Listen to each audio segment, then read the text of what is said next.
સુરતની લાજપોર જેલમાં 14મી ડિસેમ્બર રવિવારના રોજ એક કેદીના મોતની ઘટના સામે આવી છે. આરોપીએ 12 વર્ષની બાળકી ઉપર દુષ્કર્મ આચર્યું હતું. મૂળ નવસારીના ધારાગીરી વિસ્તારના મુસ્લિમ ફળિયામાં રહેતા મૃતક આરોપી સદ્દામ હુસેન ઉર્ફે ઇરફાન અબ્દુલ અઝીઝ રાયણી સામે વર્ષ 2021માં 12 વર્ષની બાળકીને લગ્નની લાલચ આપી, લલચાવી, ફોસલાવી તેમજ ફરિયાદીના કાયદેસરના વાલીપણામાંથી ભગાડી લઈ જઈને તેની સાથે અવારનવાર શારીરિક સંબંધ બાંધી ગુનો કરવાની ફરિયાદ નોંધાઈ હતી. નવસારી રૂરલ પોલીસ સ્ટેશનમાં આરોપી સામે પોક્સો એક્ટ હેઠળ ગુનો નોંધાયો હતો.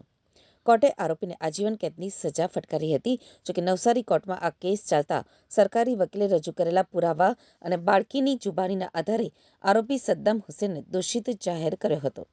કોર્ટે 5મી જૂન 2023ના રોજ આરોપીને આજીવન કેદની સજા અને ₹30,000ના દંડની સજા ફટકારી હતી.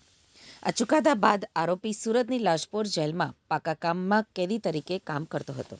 જોકે 14મી ડિસેમ્બર 2025 રવિવારના રોજ સવારે 11 વાગ્યાની આસપાસ જેલની દૈનિક કાર્યવાહી ચાલી રહી હતી. તે દરમિયાન અચાનક જ સદ્દામ હુસેનને છાતી અને ખભાના ભાગે અસહ્ય દુખાવો ઉપડ્યો હતો.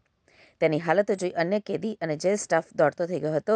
જેલમાં ફરજ પરના ડોક્ટર મનીષભાઈએ તાત્કાલિક તપાસ કરી કેદીને હાર્ટ એટેક જેવી ગંભીર સમસ્યા હોવાની આશંકા જણાતા તેને તાત્કાલિક રિફર કરવાનો નિર્ણય કર્યો હતો. હોસ્પિટલમાં સારવાર મળે તે પહેલાં જ કેદીનું મોત જેલ પ્રશાસને કોઈપણ પ્રકારનો વિલંબ કર્યા વગર જ પોલીસ ગાર્ડના કાફલા સાથે સદ્દામને સુરત સિવિલ હોસ્પિટલ રવાના કર્યો હતો. જોકે હોસ્પિટલના દરવાજે પહોંચતા જ તેની સ્થિતિ વધુ ગંભીર બની હતી. બપોરે 12:15 વાગ્યાની આસપાસ સિવિલ હોસ્પિટલના ડોક્ટર અંકિતભાઈએ તેને તપાસ્યા બાદ મૃત જાહેર કર્યો હતો.